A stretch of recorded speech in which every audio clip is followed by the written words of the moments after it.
pourquoi certaines prières ne sont pas exaucées? Ces prières ne sont pas exaucées simplement parce que ce sont des prières égoïstes. En réalité, Dieu n'écoute pas la prière des pécheurs. Un pécheur, c'est quelqu'un qui est égoïste, qui est orgueilleux et qui vit dans l'hypocrisie. C'est-à-dire quelqu'un qui recherche à obtenir des choses qu'il n'est pas capable de posséder. C'est-à-dire obtenir des choses qu'il ne mérite pas. Et souvent, nous prions, nous demandons beaucoup de choses de façon égoïste. Jacques a dit, vous priez, vous demandez, vous n'obtenez pas parce que vous demandez mal. La prière n'est pas exaucée parce que nous prions à une heure donnée, ou bien dans un environnement donné, ou bien selon un laps de temps donné. Non, la prière, c'est une communication qui émane d'une communion avec Dieu. Je répète, la prière, c'est une communication qui émane d'une communion avec Dieu. Lorsque vous n'avez pas cette communion préalable avec Dieu et que vous déclarez des paroles, c'est comme de la vapeur, c'est comme du vent qui sort de votre bouche. Parce que l'état de votre cœur égoïste est exprimé par vos paroles. Et vous dites, Seigneur, j'ai besoin de ceci, j'ai besoin de cela, sans discerner le plan et la volonté de Dieu pour votre vie.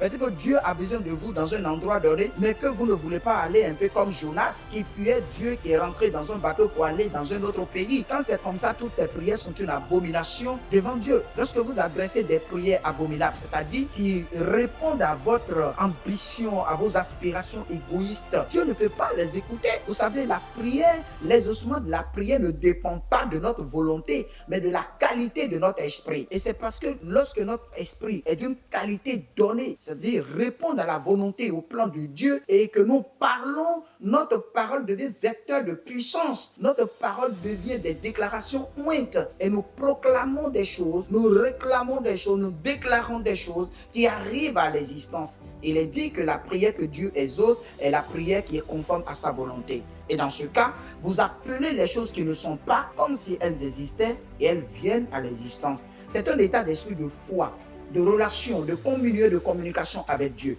Lorsque vous ne savez pas ce que Dieu vous fait, vous ne marchez pas dans la volonté de Dieu, vous ne connaissez pas la sagesse de Dieu, vous ne connaissez pas la foi de Dieu, vous ne connaissez pas l'amour de Dieu, vous êtes égoïste, vous êtes orgueilleux, vous êtes hypocrite, vous ne vivez pas en harmonie et en symbiose avec la volonté de Dieu au milieu de ceux avec qui vous vivez. Eh bien, vous cherchez à les opprimer, à les dominer, à les écraser et vous cherchez à vivre aux dépens et au détriment de leur bonheur. Comment votre prière peut être exaucée? Comment dans cette condition vous dites vous êtes enfant de Dieu? Vous courez en vain pour aller dans des lieux de prière, dans les montagnes, dans les vallées, dans les forêts. Vous allez dans des endroits pour prier. Votre prière ne sera jamais exaucée parce que la prière, c'est la communication avec Dieu qui émane de notre communion avec Dieu. Avez-vous une bonne communion avec Dieu? Avez-vous une relation avec Dieu? Une communion avec Dieu, c'est cet état d'esprit de discernement de la volonté du plan de Dieu. C'est ça la communion avec Dieu. Dieu a un plan dans le surnaturel, vous discernez ce plan. Dieu a une volonté dans le surnaturel, vous discernez cette volonté.